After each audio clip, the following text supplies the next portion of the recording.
റാഫി, ഇപ്പോൾ അവിടെ ബന്ധുക്കളുണ്ട്, ഒപ്പം തന്നെ UDF-ന്റെ ഒക്കെ മുതിർന്ന നേതാക്കൾ, കോൺഗ്രസിന്റെയും ലീഗിന്റെയും മുതിർന്ന നേതാക്കളും അവിടെയുണ്ടോ?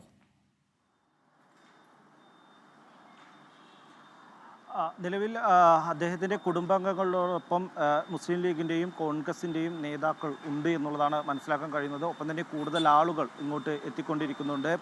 ഇന്ന് രാവിലെയോടെയാണ് അദ്ദേഹത്തിൻ്റെ ആരോഗ്യസ്ഥിതിയിൽ വലിയ മാറ്റങ്ങൾ ഉണ്ടാകുന്നത്, അതീവ ഗുരുതരാവസ്ഥയിലേക്ക് അദ്ദേഹം മാറുന്നത് എന്നുള്ളതാണ് മനസ്സിലാക്കാൻ കഴിയുന്നത്. അതിനുശേഷമാണ് പി കെ കുഞ്ഞാലിക്കുട്ടി അടക്കമുള്ള ആളുകൾ ഇങ്ങോട്ട് എത്തുന്നത്. പ്രതിപക്ഷ നേതാവ് അടക്കമുള്ളവർ ഇങ്ങോട്ട് എത്തി അദ്ദേഹത്തെ സന്ദർശിക്കുന്നത്, കുടുംബാംഗങ്ങളെ സന്ദർശിക്കുന്നത്. അതേസമയം തന്നെ മറ്റു നേതാക്കളും ഇങ്ങോട്ട് എത്തുന്നു എന്നുള്ള വിവരങ്ങൾ ഉണ്ടായിരുന്നു. എന്തായാലും മുസ്ലിം ലീഗിൻ്റെയും കോൺഗ്രസിൻ്റെയും നേതാക്കൾ അദ്ദേഹത്തിൻ്റെ കുടുംബാംഗങ്ങളോടൊപ്പം നിലവിലുണ്ട്. ബാക്കിയുള്ള നേതാക്കൾ ജില്ലയിലും ജില്ലയ്ക്ക് പുറത്തുമുള്ള നേതാക്കൾ ഇങ്ങോട്ട് എത്തിക്കൊണ്ടിരിക്കുന്നു എന്നുള്ളതാണ്. അല്പസമയത്തിനകം അവർ ഇങ്ങോട്ട് എത്തും എന്നുള്ള വിവരമാണ് ഏറ്റവും ഒടുവിലായി ലഭിക്കുന്നത്. ഒപ്പം തന്നെ ഇപ്പോൾ അദ്ദേഹത്തിൻ്റെ മരണസമയം സംബന്ധിച്ച് സ്ഥിരീകരണം വന്നിരിക്കുകയാണ്. 3:40 കൂടിയാണ് VK ഇബ്രാഹിം കുഞ്ഞ് അദ്ദേഹത്തിൻ്റെ മരണം സംഭവിച്ചിരിക്കുന്നത് എന്നുള്ള സ്ഥിരീകരണമാണ് ലേക്ഷൂർ ആശുപത്രിയിൽ നിന്ന് ലഭിച്ചിരിക്കുന്നത്. എന്തായാലും ഇനിയുള്ള കാര്യങ്ങളിലേക്ക് കടന്നാൽ അദ്ദേഹത്തെ സംബന്ധിച്ചിടത്തോളം ഇനി ഏത് നിലയിലായിരിക്കും സംസ്കാര ചടങ്ങുകൾ, പൊതുദർശനം ഏത് നിലയിലായിരിക്കും, എറണാകുളത്ത് എവിടെ വെച്ചായിരിക്കും പൊതുദർശനം, അത്തരമുള്ള കാര്യങ്ങളാണ്. കാരണം അദ്ദേഹത്തെ സംബന്ധിച്ചിടത്തോളം ജില്ലയിലെ ഏറ്റവും പ്രധാനപ്പെട്ട നേതാവാണ്. ജില്ലയിൽ ഉണ്ടായിരുന്ന ഒരു മുസ്ലിം ലീഗിനുണ്ടായിരുന്ന ഒരു MLA ആണ്, മന്ത്രിയാണ്.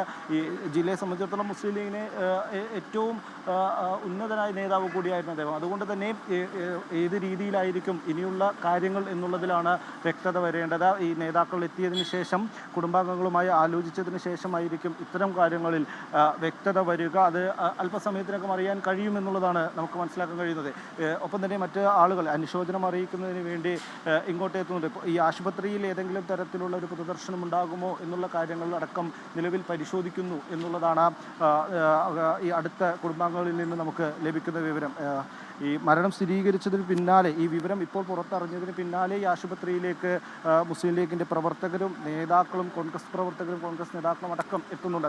ലോകത്തെവിടെയായാലും ഏത് സമയത്തും 24 വാർത്തകളും ഓഗ്മെന്റഡ് റിയാലിറ്റി പാക്കേജുകളും എക്സ്പ്ലെയിനറുകളും വിശദമായി കാണാൻ ഞങ്ങളുടെ YouTube ചാനൽ നിങ്ങൾക്ക് സബ്സ്ക്രൈബ് ചെയ്യാം.